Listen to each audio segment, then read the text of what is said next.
are live. What's up, everybody, and welcome to Founders Connect Stories. This is our first AMA, hopefully the first of many, where we're going to be talking to founders such as yourself. And in this session, we've got none other than Omar Al Ashi of Urent, which we're going to get to in a second. But here's a little something. So back in the day when I was in high school, I was notorious for selling all kinds of contraband on campus, right? I used to buy little products from the grocery store, sell them in school. I used to, if you guys were around during Napster times, I used to download all kinds of music off of Napster on an old compact computer. If you be around for one of those, and I would make mixtapes, right, like little CDs, and sell them in school. And I sold firecrackers. And at some point, one of the homies who was the kind of guy that gets friend zoned a lot, and he was a poet and would write a lot of cool poetry. So I used to copy some of his poems and sell them to other dudes on campus. Be like, hey, if you give this to your girl, she'll take you back. So I had little side hustles, and Omar Al Ashi is no stranger to side hustles. This man has turned all kinds of side hustles into a great business. We're here to talk about his business, his journey, and all kinds of fun stuff. But before we get into it, since this is the first one, I wanted to just quickly reintroduce Founders Connect. It's pretty much a chat based community where the MENA region business founders can unite, support each other, seek expert advice, connect with potential investors and like minded people, and even explore podcasting opportunities and influencer exposure and how to market your business, so on and so forth, and what have you. So, this is an invitation to everybody to join us as we kick off into this journey, get to know the do's and don'ts, navigate the challenges of startup life, minimizing our mistakes. Because here's the whole point of this: many of us are in various stages of our businesses. Some of us have been through those stages multiple times. There's a lot of expertise, a lot of knowledge, and a lot of great advice for us to learn from that is here to be shared. For those that have joined us, on the bottom right of your screen, you will see a little chat box. Click on the chat button. Be sure to drop your questions. I'm hoping I can have some time to throw those in there. I'm going to make sure to keep this moving as fast as possible, possibly open for Q&A towards the end.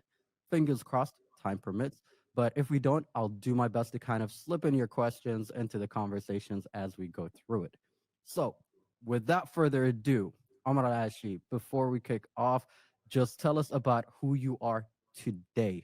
What do you do? What are you known for? Tell me a little bit about yourself, and then we'll take it from there. Thank you so much, Omar, for having me on the call today, and pleasure to meet everyone whoever's watching this live stream. My name is Omar Al Ashi. I'm 29 years of age. I'm the founder and CEO of a startup called Urent. So, Urent, in short, is dubbed as the first Airbnb of mobility.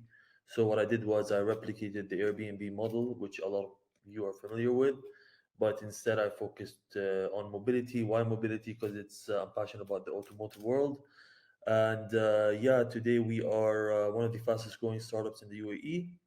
And we just partnered with the UAE government, and we have a lot of exciting stuff coming up this year later.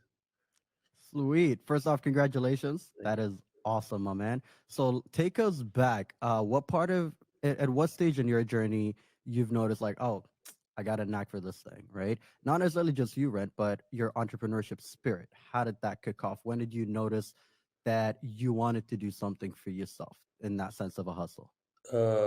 Very early on. I mean, very early on. I would say around the time when I was around 15 years old. And the reason behind me actually wanting to pursue really independence, which or financial independence, which we call entrepreneurship today, is pretty much the fact that I was raised in a household. I was the only boy amongst three sisters. I don't have brothers or older brothers to look up to, or mentors of such figures. But at the same time, I was a troublemaker growing up, and I was a rebel. And obviously, in my household, it's you want if you wanted to buy anything, if you want anything that is out of the spectrum of education, then you had to pretty much work for it or earn it. So obviously that never worked out for me because I learned very early on that I was intellectually smart. I wasn't book smart, so I did very well in the subjects that I was passionate about, and I did not really attend nor do well in the subjects that I wasn't passionate about. So Pretty much, it just came out of frustration of not getting what I wanted and not being able to buy the games that all my friends already had, so on and so forth. So it kind of propelled me into finding ways, and I think that was the kind of push for me to start pursuing ways to earn money, which eventually started with my first side hustle. But before I carry on, is there any other question you have for me? Nah, this is cool. So being obviously the only boy among sisters, and the fact that you realize, look, I'm not the book smartest kid in the room, but I got ideas and I got things I could do work.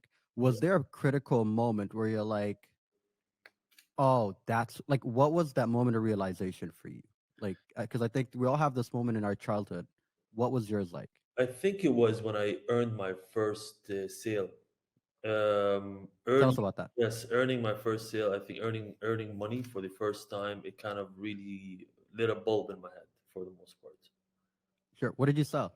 So yeah, funny enough, growing up, I've always wanted a puppy, and obviously my parents never allowed me to have one just purely because they thought I was irresponsible and I wasn't gonna be taking care of it. So on my 15th birthday, funny enough, I got one and kept it for 3 days in the condition that I was going to be taking care of it. So 3 days pass, and I quickly figured out that it was too much work, and I wanted to get rid of it. So funny enough, I was walking it on the fourth day, and I was stopped by just a random local citizen who, at the time, found the dog to be something that he wanted to acquire. So it was a German Shepherd, and he asked me if I wanted to sell the puppy. And funny enough, my answer was like, yes. I mean, everything has a price.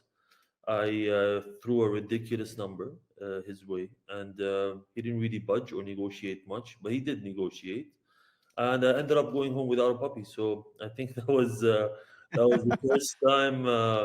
I mean, my parents really thought I lost it because they were like, we got you something you wanted for years, and you got rid of it. I So bet. yeah, I mean, but that feeling really, I think immediately after transacting and completing that transaction at the age of 15 and holding around 7,000 dirhams in cash at the time, it Oh, my brain just started going. yo, 7,000 to any teenager. Yo, you just made bank. Yeah, Yo, you hit a I you got hit a billion of it's yeah, sale. felt like Bill Gates at the time. Yeah, so uh, For sure. that's the bulb that really just ignited Yeah. I the like that. So in today's terms, there was no business development. It was technically marketing, if you think about it. And some and some and, foreign insiders like, oh, I coincidence. want to buy your product. Yeah, Coincidentally, right? yeah, yeah, yeah. I love that. So you kind of talked about your parents here as well. Like, what's the role that they have? Because I remember when you and I first connected, you had some thoughts, or you had some stories about the principles that your father had bestowed. The Yeah. ideas like you achieve your seeds, so on and so forth. So, Correct. what was the role that he played at that early age? It was a role I did not understand at the time. It was a role that, in my eyes, was enforcing all these not, I don't want to say rules because I lived a very comfortable upbringing. I had everything I needed, but when it came to education, it was no joke. There was no joking around. There was no messing around. I went to Shuifat, so Shuifat Dubai, Hey, if you're familiar. It's a if- brutal school. yes, it is. Funny enough, is I'm the only one in my entire family. When I say my entire family, I mean like cousins and that graduated from Shuifat. I have a few cousins that went to school, but they just dropped out of Shuifat. I'm the only one that ended up, completing the nightmare. So funny enough, I didn't understand why I was put in these what in their eyes was the best school.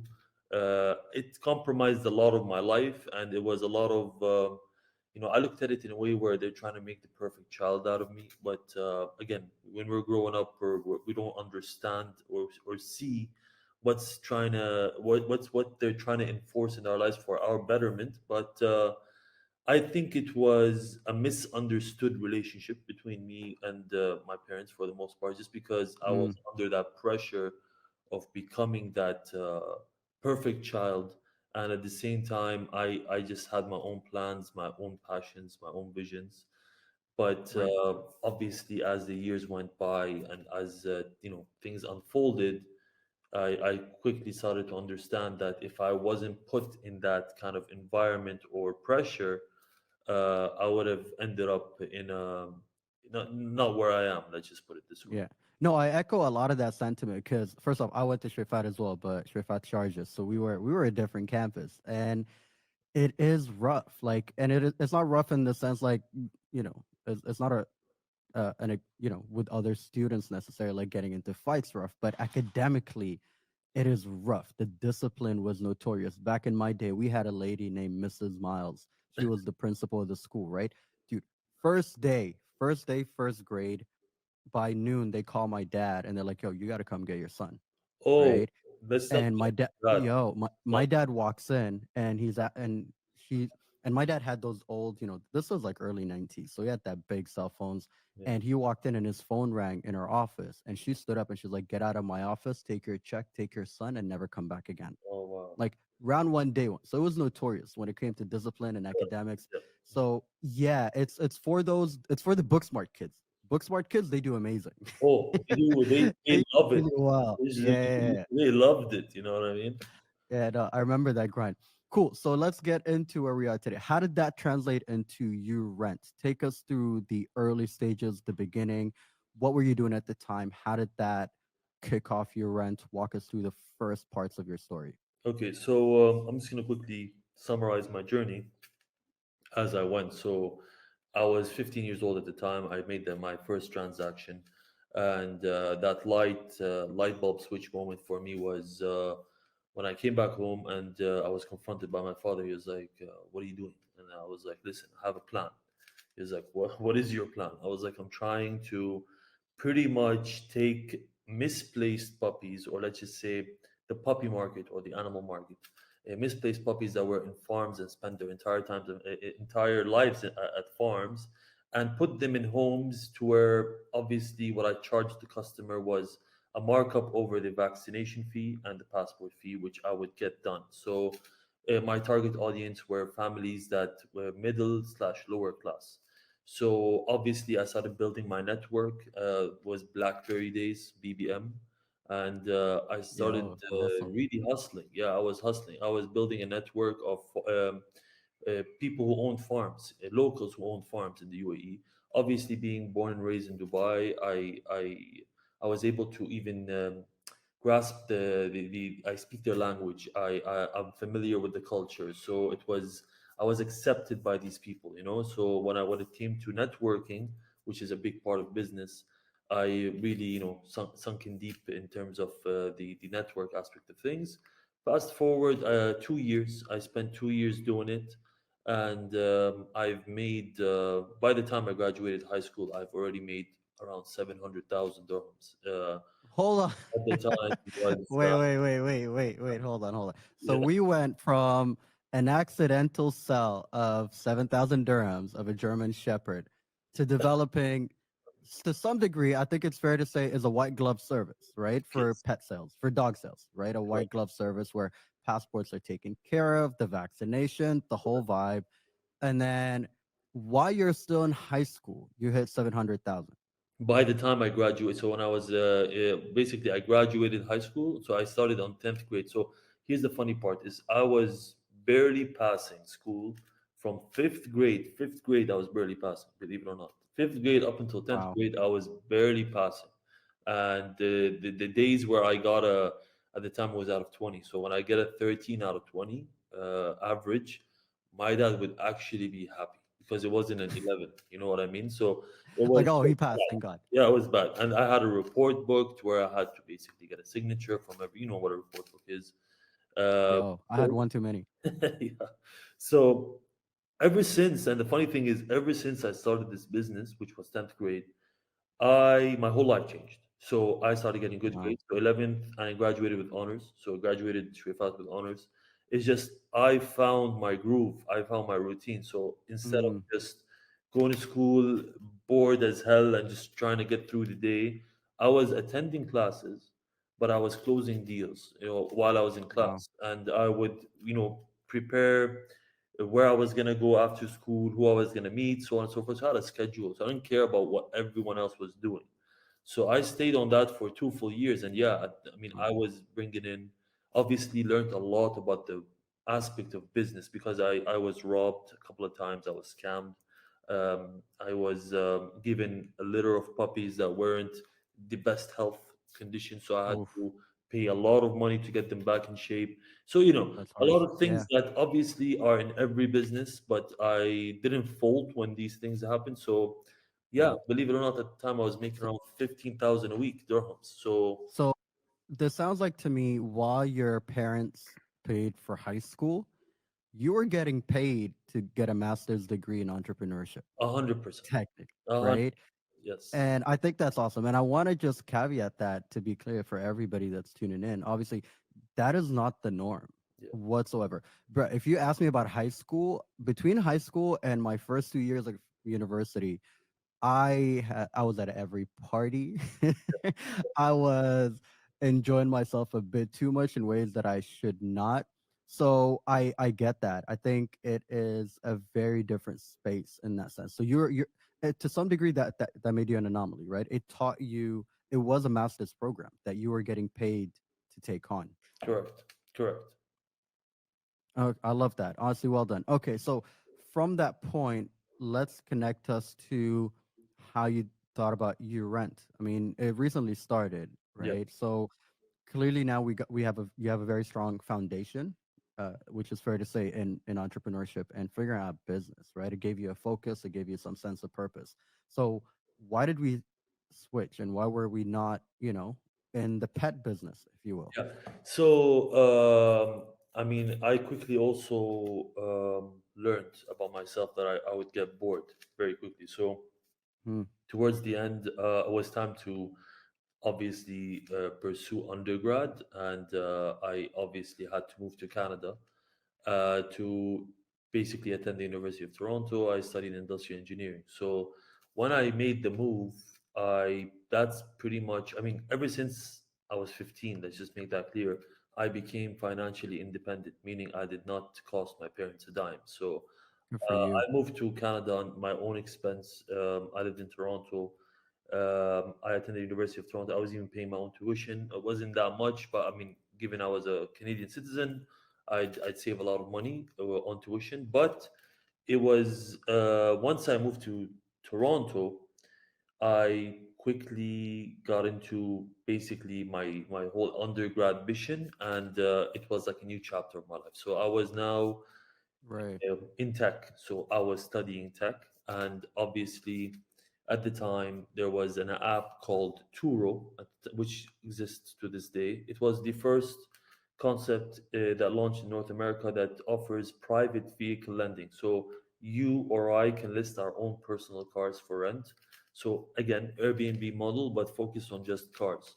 So I was a. It started off with me being a user back in 2011, and then obviously I became obsessed with the concept, and I was like, wow, what if this concept is implemented in Dubai? But at the same time, I was already deep into my second cycle of business, you could say, because when I moved to Toronto, I was like, this is my opportunity to buy a motorcycle. So I've always wanted to buy a sport bike.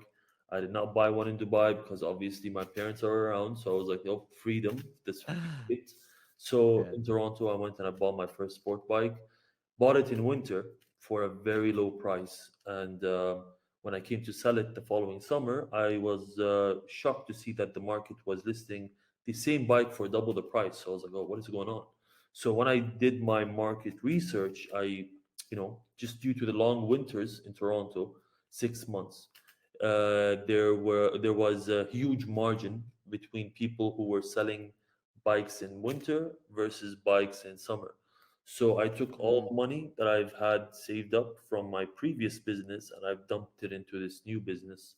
And I did it while I obviously attended undergrad and studied at the university. And this So for you've accidentally found a disparity in the market and a hole Correct, that you tackled. Got correct, it. correct. I But like that. I was obviously taking my degree very seriously. I mean, first 2 years were brutal, very brutal. I mean, it was a very competitive school, University of Toronto, but at the same time, I found my groove on when I would say third year. I was able to pick a stream to where I picked front end UI UX. So I'm a UI UX designer in software engineering, so I handle front end development. So I basically took that and I combined it with my obsession for startups. So I was on Mm, TechCrunch, Crunchbase, looking at Airbnb, looking at Uber at the time, what they were doing, how much they were raising, all the pivots that they've done over the years. So it was my Facebook at the time. My Facebook was Crunchbase and mm, TechCrunch. That's what I spent my mornings and evenings looking at. And this idea of replicating this concept called two-row just kept growing and growing. And when I graduated from engineering and decided to continue and do my master's, I was told by a friend that, oh, listen, I'm doing my master's in entrepreneurship and leadership because he had his own kind of plan to start his own business. And I was like, what? They actually offer a master's class in entrepreneurship and leadership. Let me look into that. So I looked into mm. it, and funny enough, I enrolled. And the thing about UFT is if you continue directly after undergrad, you only do a year of masters. If you leave and come back, Right. you do 2 years. So that was the kind of plan to jump into entrepreneurship. And that year in specific, um, it was me basically responsible amongst three other engineers. We were like a group of four, and we were building a real product, a real application for a client that was going to use this product to eliminate the presence of teacher assistants or TAs in bio and chem labs. So they wanted to cut on cost. They wanted an interactive app that worked with students using beacons and QR codes to kind of cut on cost from having to pay $50 an hour to these TAs. So that year is when I put my skill set or showcase my skill set, and it just put me in that spectrum to where like if I'm capable of doing this, I don't see myself going to corporate. So I mean, before I continue, this is pretty much So, right before I moved back to Dubai and started working on Urent. okay, so interesting. So you actually never dipped your toes in the corporate world whatsoever. You kind of skipped all that and just committed to this journey. I Correct. I mean, paid the price. props. Though. Paid the price. Yeah, because that in and of itself is a different form of academy, right? It's a different type of education that you get in the corporate space. So you skipped that and you did this for yourself. Now you move back from Canada back to Dubai, and then what happens? So I moved back to Dubai, and obviously, the first thing that my father wanted me to do was corporate. So he's like, "Oh, I know General Electric is offering a leadership program. PwC is as well. Typical, programs that they did for freshies from I remember university." those. Yeah. I knew my heart was not there. Yet I still attended the interviews. And I remember it was around May at the time, it was May. And what I was applying to was supposed to start in September. So I've already spent a whole year building my version of prototype of what I thought or imagined Urent to be. And What year was this? that was 2017. Okay. So I had like a little cute prototype that I've built of just a couple of screens of what I imagined my concept would look like. And my idea was build a pitch deck and start approaching investors and figure out how I was going to take this forward. Now, funny enough is when I moved back, I obviously got accepted to one of these leadership programs. I think it was Deloitte or Ernest and Young, one of those. But at the same time, I never told my father that I got accepted. So kept it on Oh. the hush, and I kept stretching it all the way up to September. So I already built my pitch deck. I was already meeting investors. I was, and again, the license to operate the activity, you rent a marketplace for vehicle rentals, it did Mm, not exist at the time. So that was my first kind of roadblock. Is for me to even start such a business, I needed the government of Dubai or the RTA in specific obviously, yeah.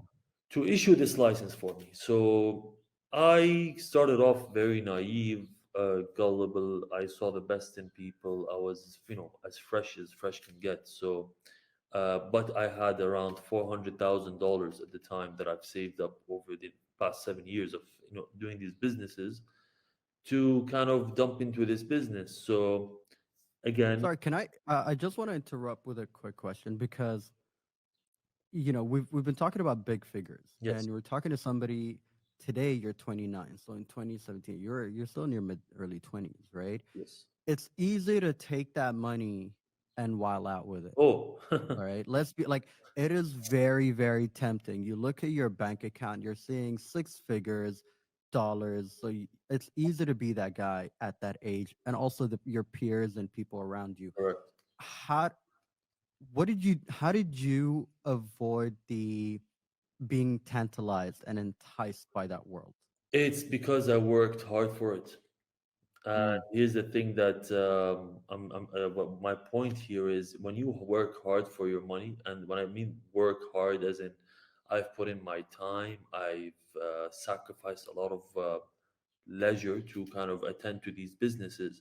When you earn it, when it's you who earns it, trust me, you will make sure you're not splurging or spending. When it's handed down to you, when it's given to you, or when you have parents that spoil you, it's different because you always have that mentality where it's going to be replaced or it's going to be replenished.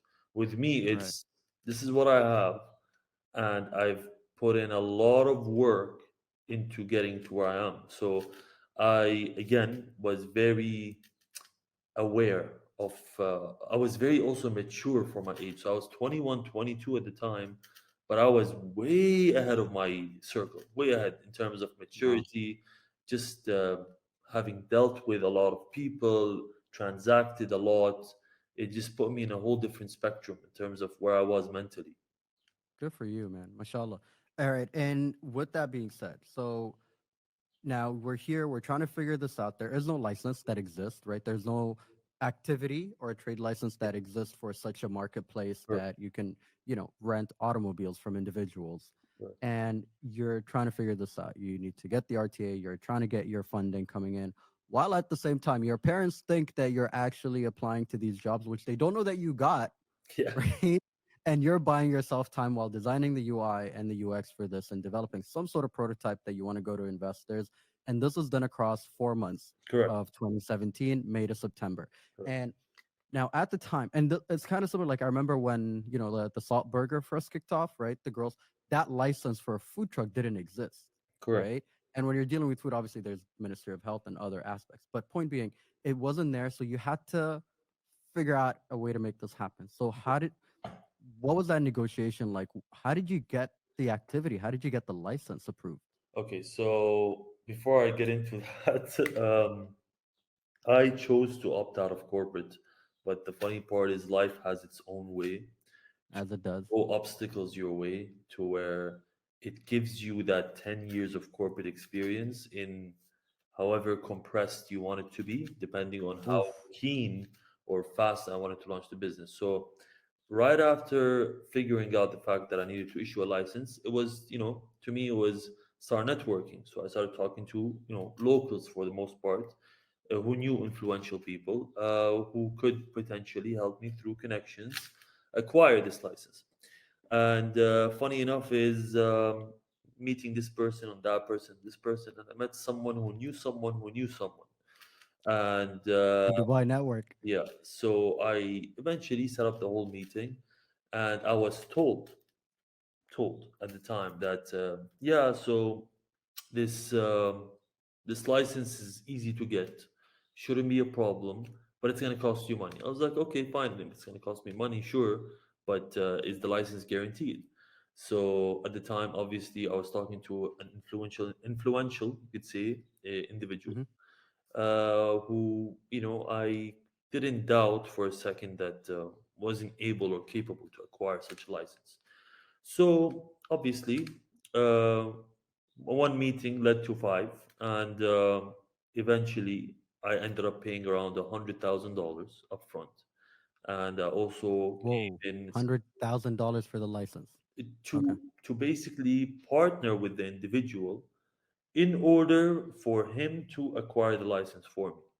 And that didn't end. So Yeah, okay, so if I get this correct, that means you already have sweat equity and you have financial equity in this business idea, mm, and all that person brought on board was a network and a hack to get the license. And you correct. okay, A shortcut, because yeah, let's face it, people like me, an expat who was in the UAE, it was a very big stretch. I mean, with no funding, nothing, for me to go up to the government and said, "Oh, please issue this license for me."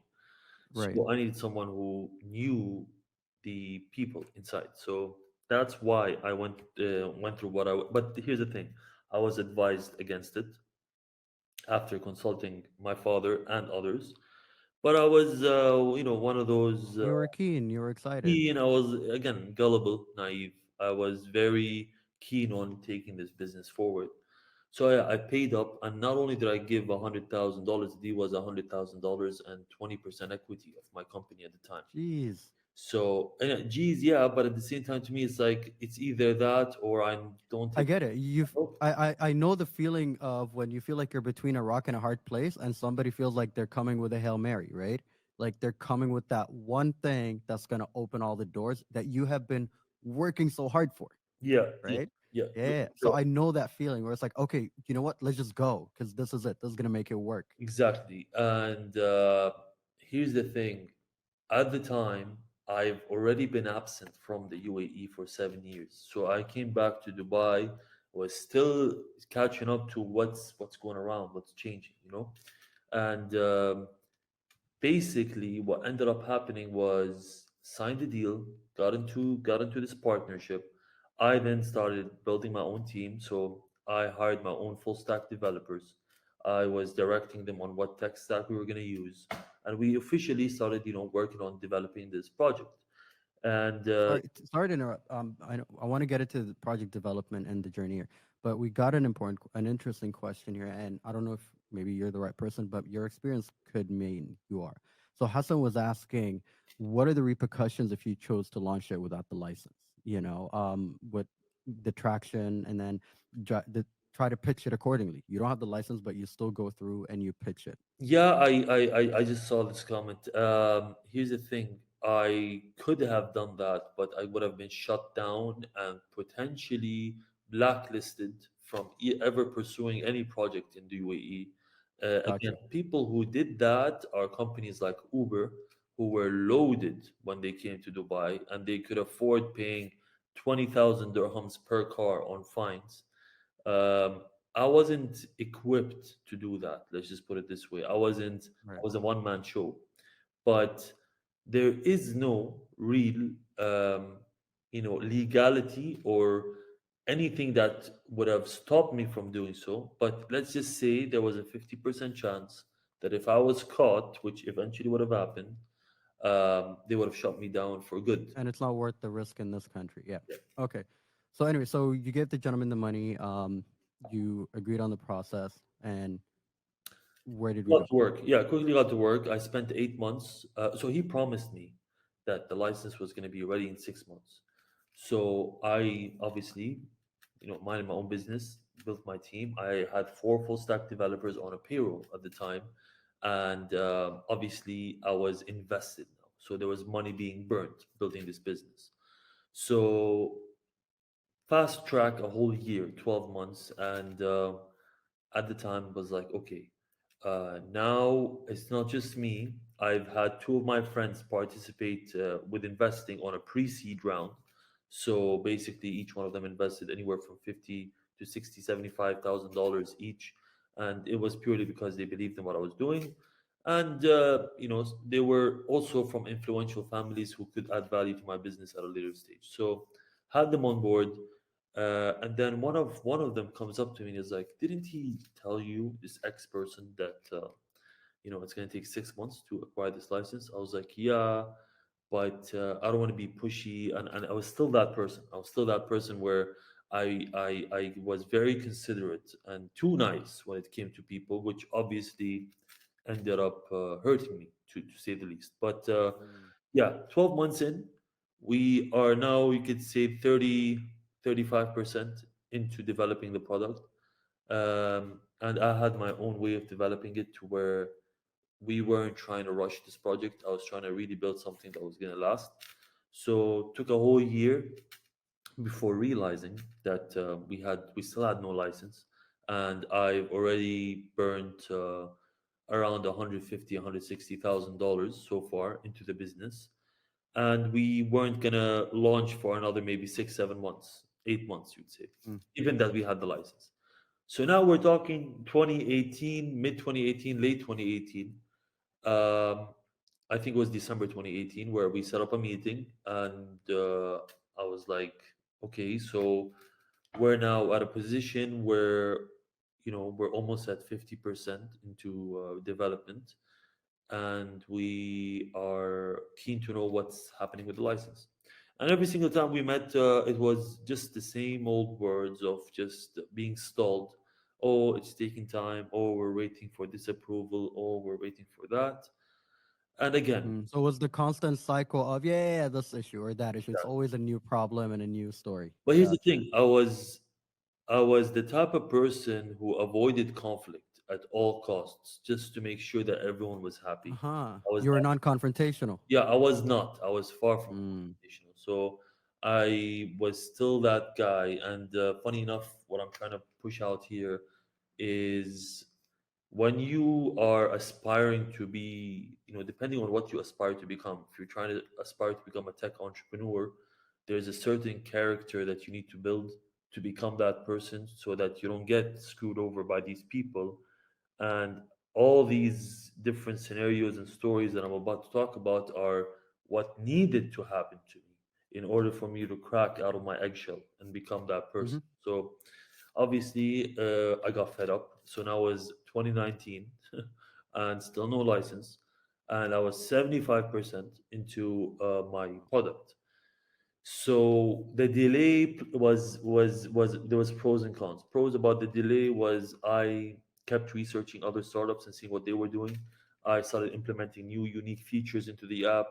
I started looking at different ways I could stand out from my competition. So it gave me the time to develop further and do a lot of R&D. But 2019, it was getting to the point where we had no insight on the license. So we set up another meeting, and that was the first meeting to where I was confrontational. So I was like, "Listen, I've had enough. I need to know where we're going from here. It's either you give me that license, or we terminate whatever we have, and you give me back what's owed to me." Because the deal was that person did not invest in my company, did not put any monetary injection into the company. The deal was just the license in exchange for that 100,000 and equity for my company. So Mm. obviously, it was not taken well by that individual, and it just became, excuse my language, a downhill shit show for me afterwards, I can because imagine. I obviously I'm a certain caliber of just a normal human being who is pursuing a business or a concept or a passionate project, and I was dealing with a lot, you know, a powerful individual who had the power to hurt me, as an individual. So quickly, intuitively, I want to say I knew that I've been rug pulled or scammed into signing, Mm. giving this person all that. And when I came to tell that individual, you know what, keep the money. I don't want the money. Don't give me a refund. Just give me back that 20% equity, and we're good to go. Like it's all good. Things happen. And that's when he proposed that he would want to sell his shares to me, given that he never bought them in the first place. And if The I didn't, audacity. yeah, and if I didn't agree to that, then Dubai courts is open for me to explore. So that was the biggest first slap in the face that I need to do, because now I was almost $250,000 invested into this business, and I had absolutely zero insight on any sort of license, and 2 years of time wasted. So I took matters into my own hands, and I started attending or visiting the RTA headquarters every week, 3 times a week. So that was around May 2019. I spent from May up until the end of the year attending or going to the RTA 3 times a week, every week, In as that well, Dubai summer heat. yes, as well as building the business, dealing with, I have no, like, I don't even know how many lawsuits the guy raised against me, because what I ended up doing was I spoke to my lawyer, and my lawyer, looked at the whole situation and the fact that there was no monetary injection done by this party, that legally I was fine. Like, even if I, started a new company and I put all the intellectual property and the rightful shareholders who invested money with me into that company to save us, it was fine. But given that this person was who he was, it wasn't going to be easy for me. So Mm, that was the first, I'm going to do this, face my fears. And that's when I entered my, like, molding phase, molding phase in the sense where I was now being molded by life as a character, as a human, mm-hmm.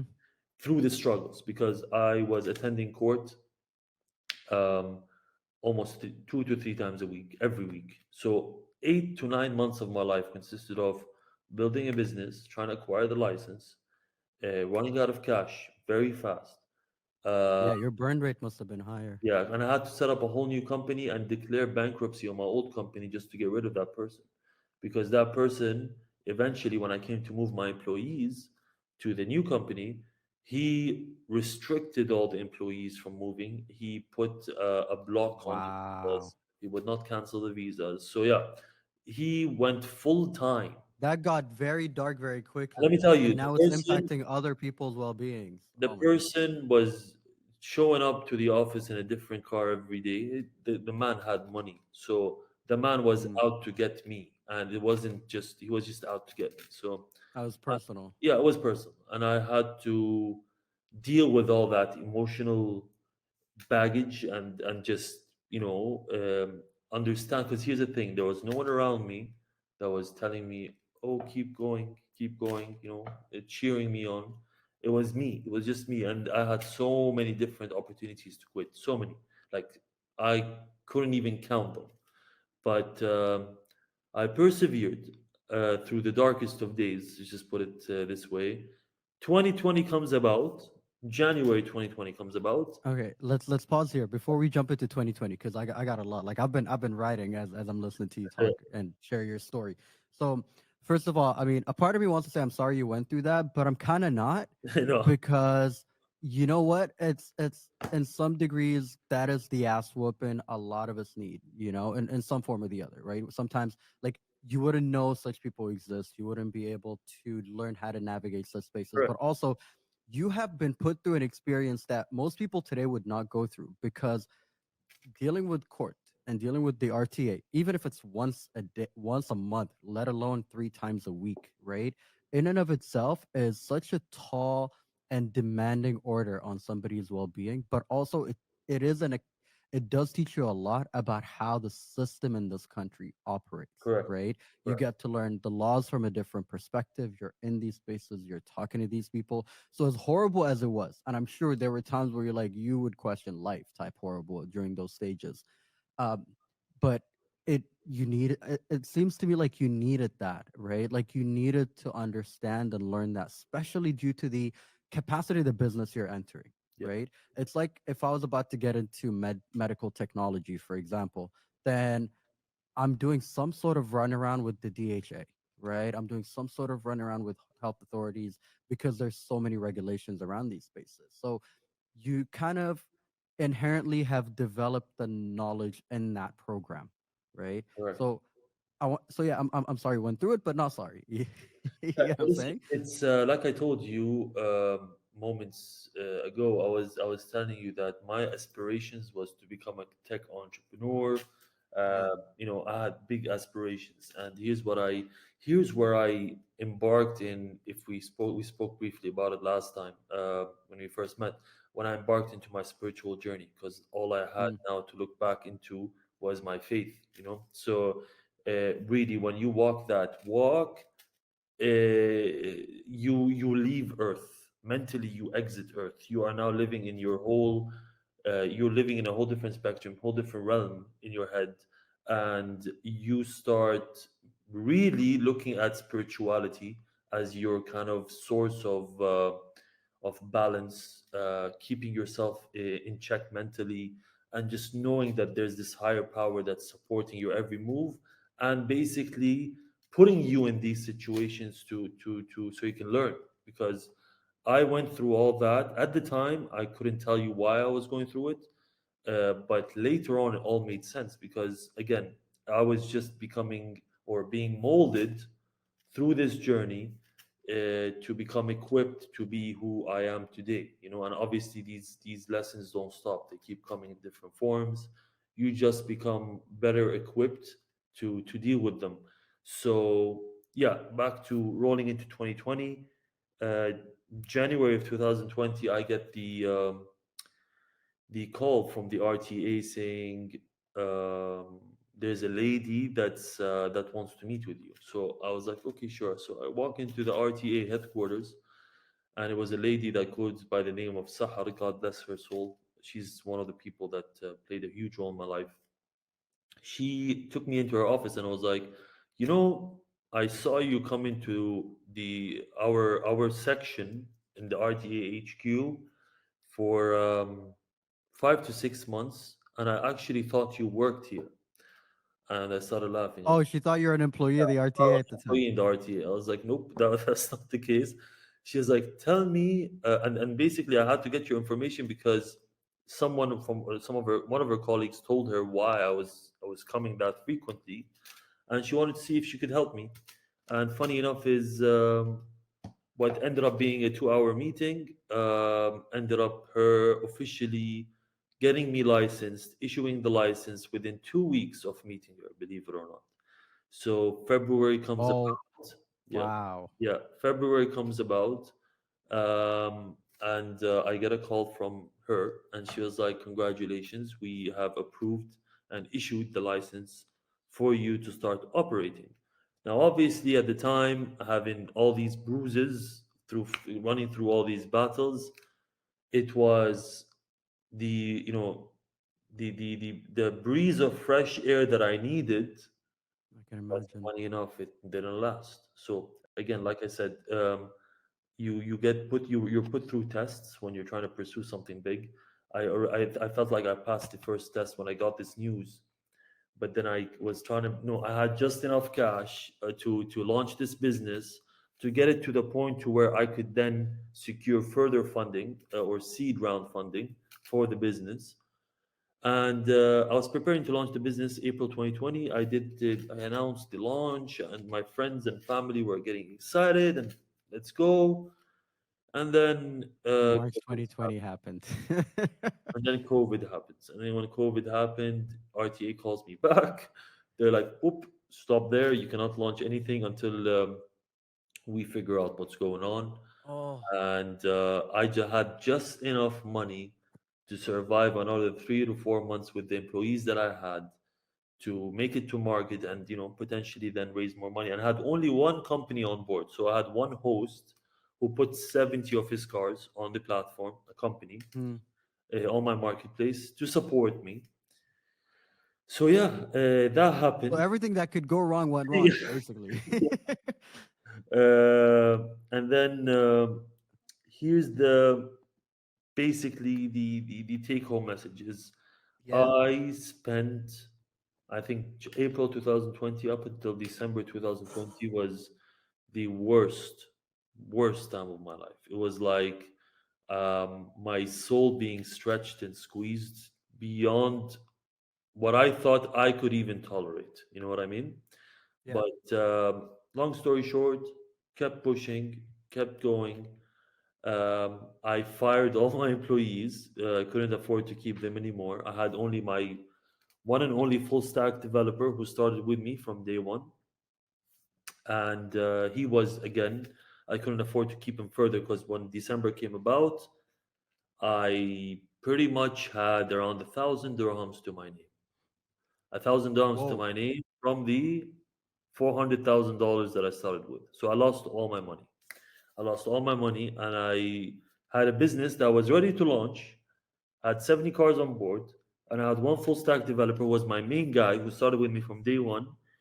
And if I were to lose him, I would have been very difficult to recover from that. So we were going into New Year's of 2021, so January of 2021, and I didn't. I was like living in this whole clouded bubble in my head. I've already met so many different investors who kept telling me that due to COVID, it wasn't a safe space to invest in mobility or mobility startups, and that they want to hold on a bit to see how the market fluctuates or adjusts. So it was a hopeless case for me. It was really a hopeless case. I was pretty much broke. I didn't know what to do. I decided 2 weeks before my full stack developer had to leave back home because I couldn't afford to keep him anymore, and his visa was due to expire. So 2 weeks before that, I woke up one morning and I don't know what clicked in my head, but I called Jimmy, who is still my lead developer today, and I was like, listen, just launch it. He was like, what? What do you mean? I was like, yeah, just put it on App Store, launch it on Play Store, and take the website live.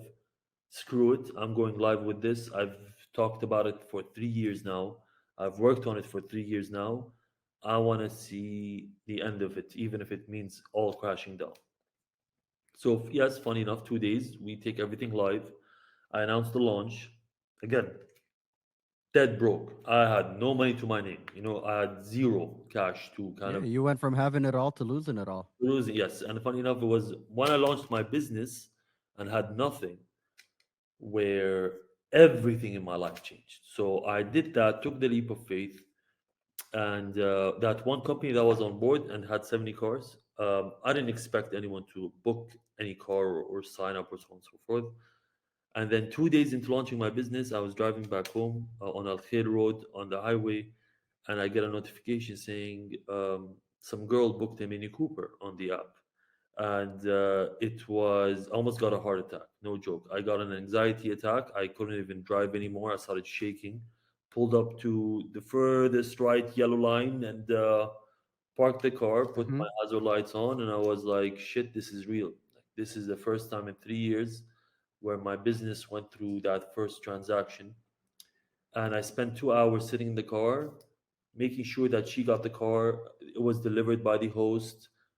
She submitted a good 5-star review. And honestly, that put enough life back into me where I woke up the next day. I was like, you know what? I'm going to keep Let's going. go. Yeah, I'm going to keep going. So after again meeting over 400 investors in a span of 8 months trying to raise money and being told no, no, no, no, not a safe space, not safe, not Yeah, safe. I get a call I that love that. same week. I get a call that same week from a friend who I haven't talked to in months, maybe a year. And he was like, "Oh, by the way, Omar, are you still raising money?" I was like, "Yeah," but I was so burnt out. I wanted to tell him no. I was like, "No, Yeah. screw it." He's like, "Yeah, I know this person who's actively looking into investing, so on and so forth." We meet with this person. It was a 2 hour long meeting, and walked out of it was very skeptical. I was like, this seems like just like every other meeting where I'm promised that I was gonna, hear back from There them. were many disappointments. Yeah. So you're like, yeah, it's just another one. And the ask at the time was $500,000 in exchange for around 10% equity in the company on a pre-money valuation, so on and so forth. And then, funny enough, 6 or 7 days after meeting him, he invested $1 million into my business in exchange for 16% equity. So I got a fairly good deal with heavy negotiations. Congratulations. Was kind enough to front me the money before we even signed a piece of paper so that I don't mess up my traction and I keep growing. So yeah, talk about how things change my Wow. whole life changed in a week, and it's because I persevered and I kept going. And there's always this light at the end of the tunnel. It does exist. I tell you I that. love that. I think, yeah, no, for sure. I think there are many takeaways here. Like, we did go from being a young hustling entrepreneur in high school and university. By the time you graduated high school, you had $700,000 to your name, Yep. to going on this journey, getting screwed over, getting played by an influential personality, being stuck in courts, being dealing with the RTA 3 times a week, trying to find a way to set a license of some sort of legalization and structure to launch this business, losing your employees, going for broke, cash burn is really, really high. Yet you found you connected with your spirituality and your faith, and that is what I'm assuming also is what kept you going It's the only thing during the that kept me darkest going. It's the only during the darkest of times, because let's be honest, those are tough 3 years. And when you're finally ready to play ball and go live, hey, guess what? Here comes COVID. So that also halted everything. And yet here you are. I mean, first of all, like there's a few learnings that I'm taking from this personally. Obviously, you never forget your first sell. Doesn't matter what it was, no. the German Shepherd for 7,000 and the girl who rented the Mini Cooper. I You will remember never her forget full your name. first I sell. remember the car she booked, You know, for how much she booked it for. I remember all the details. Yes, and I don't know if she knows, but she's part of your story for the rest of your life now, correct, correct, And, you know, finding your spirituality, finding something to anchor yourself correct, to correct, that is greater than yourself, correct. right? There is a sense of I could bet on myself and I could always make it work and I will hustle and I will work hard and I'll make something happen. But there are moments when you realize you are this small, my guy, Yeah, and it is not up to you. And there's something greater than you out there that you 100%, truly have to connect to. 100%. Um, to keep you pushing through. And now, with that being said, and having like this deep faith, right? Like deep faith in your product, true belief in what you're building and what you're putting out there to the world and what you're selling. Yeah, So now you rent is it's made. You said you not only did you get the license, but earlier you spoke about now the government is supporting in some additional ways correct. that I believe this is what we started with at the beginning as well. So I just Um, saw one of the questions here that Yeah, I wanted to tackle that from uh, Dimam. So, what is the one thing that you've done that made a whole difference for your startup, apart from the investments that you've received, the strategy and the implementations that made you see the difference? okay. So funny enough is one of the things that happened during COVID, and I feel like COVID was an intended delay by the higher power, we're gonna call by God, and it was because I was going in with just cars, right? So when COVID happened, a lot of people didn't know that the utilization rate of car rentals went from 98% to 20%, and then yacht rentals spiked from 25% to 99%. So everyone Mm, was renting yachts, jet skis to escape the whole lockdown and social distancing aspect. So that's what ended up leading me to pivot my business to now offer not just cars, but I offer cars, yachts, watercrafts, jet skis, chauffeur service, limousine service. I scaled my business into different categories so that not all my eggs are in one basket, because the companies that are like two row that focus on just cars ended up filing for bankruptcy in COVID. So I shaped a business to not only be unique, but it's still to this day the first and only startup that offers a multi-category marketplace for vehicle rentals that are listed by individuals or businesses on the platform. So that's one of the blessings of going through COVID. Is it gave me that light bulb moment where I do not want to do just cars, because if we ever go through another pandemic, I want to have enough services on my platform to where I have an audience that can still use my platform regardless of a lockdown or pandemic. So which is smart because then you realize, oh, okay, during specific parts of societal dynamics, certain things are going to drop in the market, but that also results in an increase in another side, right? And vice versa. yes, Um, for example, and this is like from back in the 90s when we used to study economics. This was one of those arguments where, when you have an economic downturn, you're going through inflation, things like cigarettes and other aspects, prices, the sales increase, right? So correct. you kind Now, of integrated that knowledge into your product. exactly. But let me quickly start talking about when the real business started. So Mm, when I secured that million, that's not the end of the story. That was actually the beginning of the story. So that was correct. 2021 February. Secured that million, and that I had a lot to prove to myself and to these investors that have put all Of this money course. with me. So, uh, creating this marketplace where it was peer to peer, what makes us different from other companies in the UAE or outside the UAE is we're not aggregators. We're not a platform to where you go on like booking.com, you book a car, you don't know who the car is coming from or where the car is coming from, you just book Got it. you. No, I created a community-based startup to where the individual is able to, you have to interact. So you send them a message, you build a relationship, You can view all the cars listed by the business or the individual. You then send a booking request, and everything is done similar to how Airbnb is structured, to where when you rent an apartment from the owner.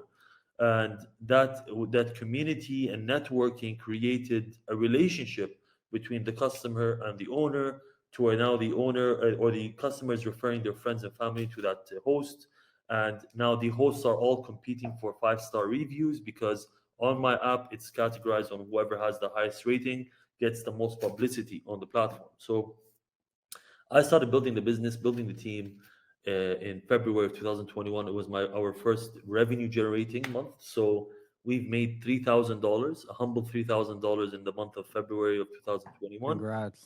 And we, by the time we were in March 2022, one of the questions that the gentleman asked is, Mm-hmm. was it The hard to chicken or the egg? platform? Yes, I had to appoint sales reps who I paid a base salary and a commission to kind of pitch Urent to these hosts or businesses. Do you Or mind asking what was the base salary and commission? Because for people, it's a good knowledge to have to see how so to build yeah, themselves.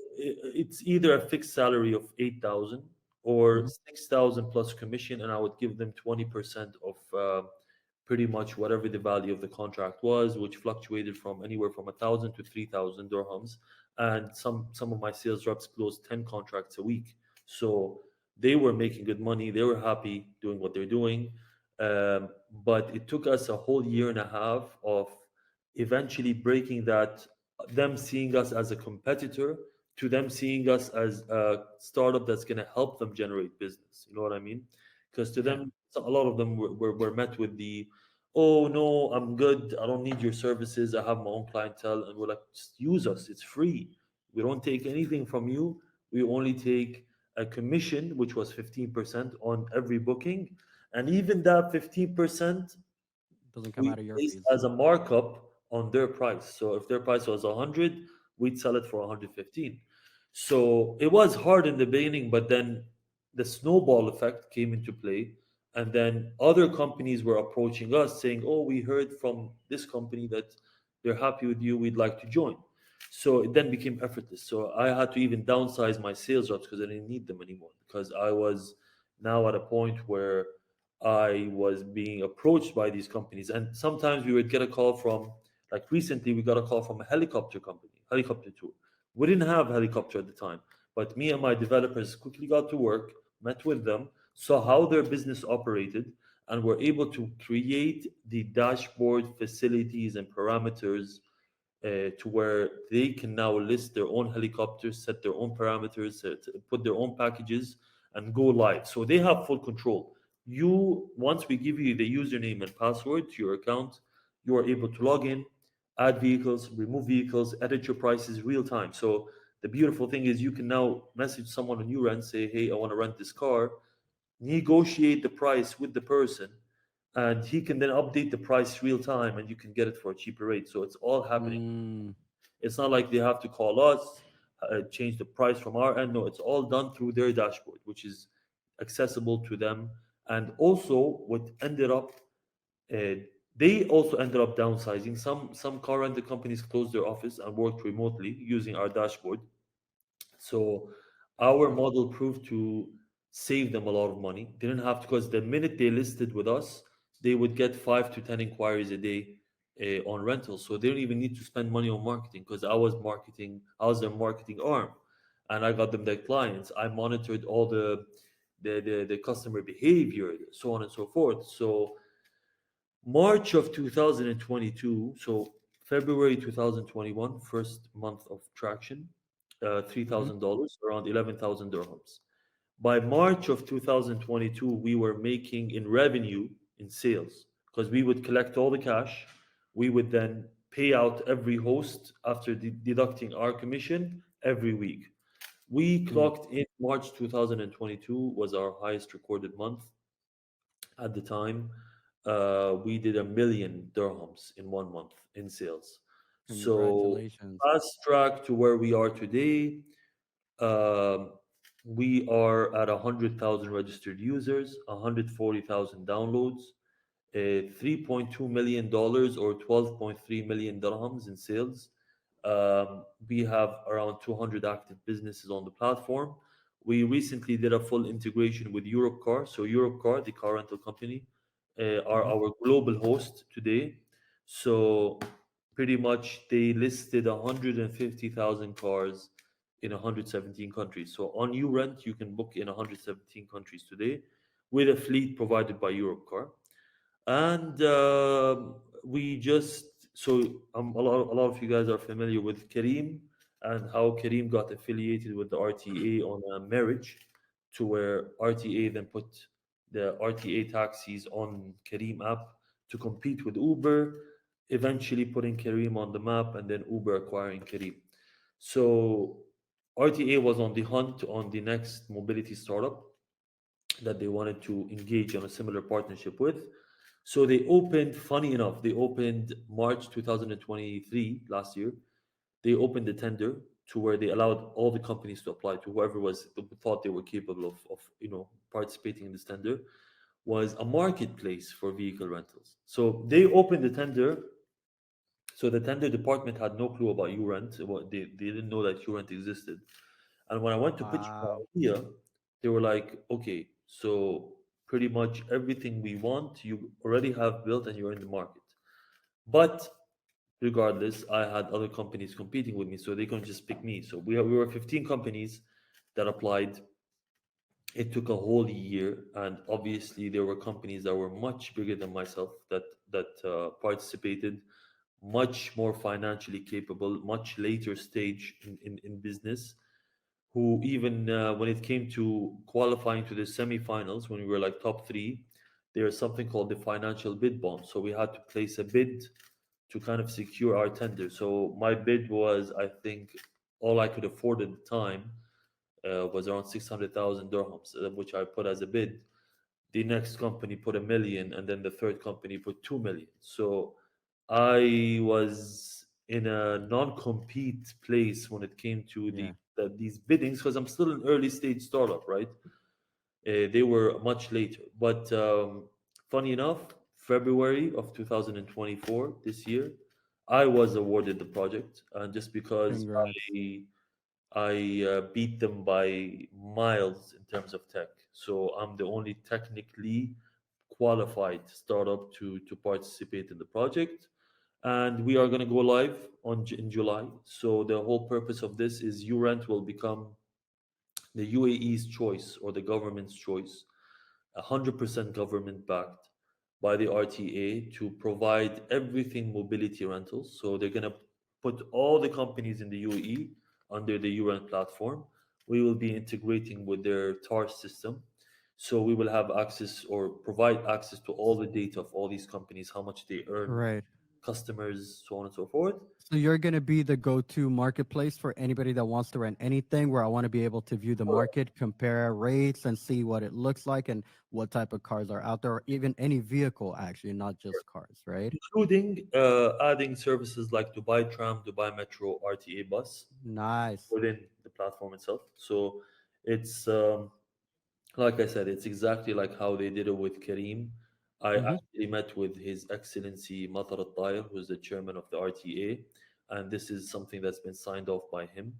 So it's funny how when I first started this business, I was beating myself up saying, if only I could meet with this chairman and he could listen to my idea, he would probably invest. And that was 21-year-old me, you know what I mean? And 29-year-old me ended up sitting with him in his office with the executive board of the RTA, doing a merger, or getting this contract that's worth 250 million projected Congrats. in the. That's your full circle moment. Congratulations. And the whole purpose is to exit or list in the Nasdaq or go IPO. So I've secured, you could say, the future of the company, landing this. But again, you guys know the story of how I got here.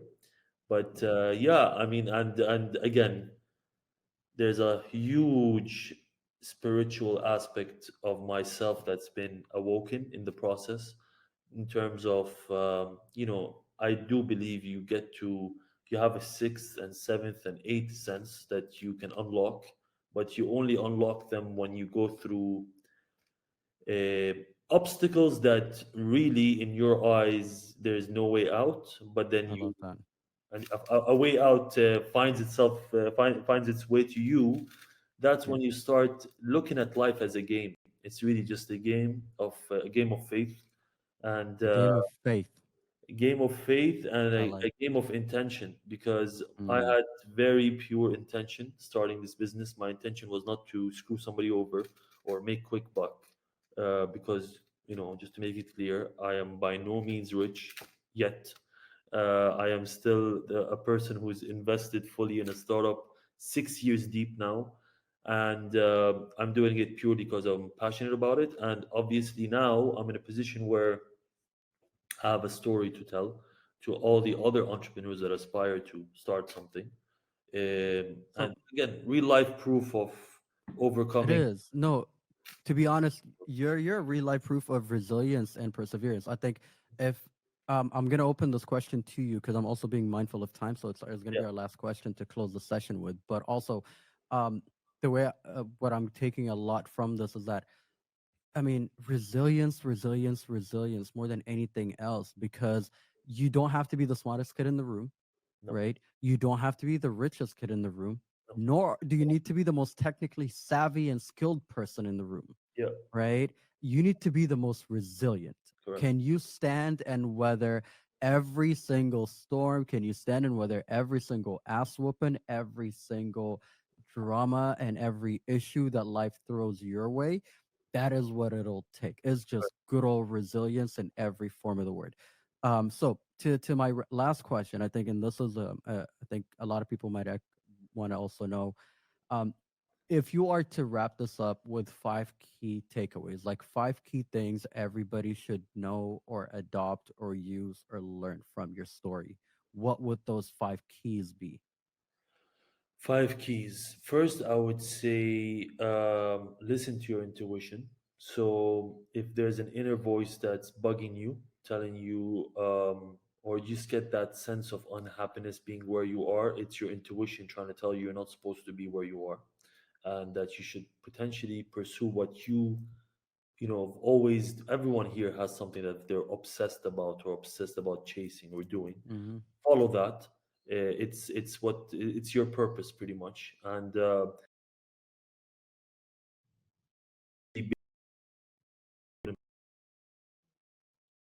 believed in me, including my family. And I would say, in a sense, they were worried about me to start, telling me, "Oh, you should maybe go find a job." They didn't see what I saw. No one's gonna see what you see. So believe in yourself. Um, Embark in spirituality, not because of anything, but it kind of it's your it's I think you will find peace through spirituality. You will not find peace through Mm, anything else or any route, except for spirituality. And even you'll gain the ability to start dancing in a burning room, or pretty much being able to stay calm in the midst of chaos. So that's another advice. Four is never ever, something I hate to say, but put yourself first. Don't ever put anyone ahead of you, or put anyone on a pedestal where it's supposed to be only you, because no one, and I mean no one, is gonna want what is gonna want or do or get what you want to get done for you except for yourself. So you should be the one all be all in your life. You should be obsessed with self love. Yeah, self love. Self love is very important. Even if it means to waking up every day, um, brushing your teeth, putting on the best clothes, the best perfume, looking the best you can look. Do that, because there's something mystic about attracting the same into your life by living that example in your life. And then last but not least is, um, there you will never fail. Never fail. There's no such thing as failure. There are lessons that you will encounter, but there's no way that you will fail if you persevere and like basically not giving up. So when they say, "Oh, never give up," it's true. Once you get to the point where you have no choice but to give up, Just remember that you're on the verge of a breakthrough or a verge of a miracle that's gonna propel you to your next cycle. That's pretty I much love it. that. That reminds me of, like, doing the reps when there's nobody else in the gym and you don't Correct, feel like going and you still got to correct, get them in, right? correct. Dude, Ahmad, honestly, thank you so much for this beautiful session. Thank you for the insightful conversation and this powerful story of resilience, because that is not easy. You put in your work, you put in the grind. Like, you rolled up your sleeves and you really put in the work despite it. People might hear the beginning of the story and think it was all easy, but my guy, you have been through the ringer, my friend, and you are still here fighting the good fight. And I applaud you for the amazing work that you've done and continue to do. So, congratulations. Appreciate And shout out to all the founders that are with us in the session. Now, we're here throughout this. Look, I know it's not easy to be a founder. You'd much rather be spending your time working on something as opposed to listening to us chat. But I hope this was useful. I hope you could take some of this and incorporate that into whatever it is you guys are working on. Let's jump on the Founders Connect circle, jump into the chat if there are additional questions that we didn't answer or new thought pieces once you've digested all of this that you want to tackle. That's what the community is for. That's what we're here for. We're here to work together, support each other, and help each other's businesses in every which way possible. Omar Al Ashi, thank you so much for your time, my man. it. My name is OT, and we Thank will see you guys on the next session next month. Take care, everybody, you. and stay resilient and have an awesome day. Peace. Thank you.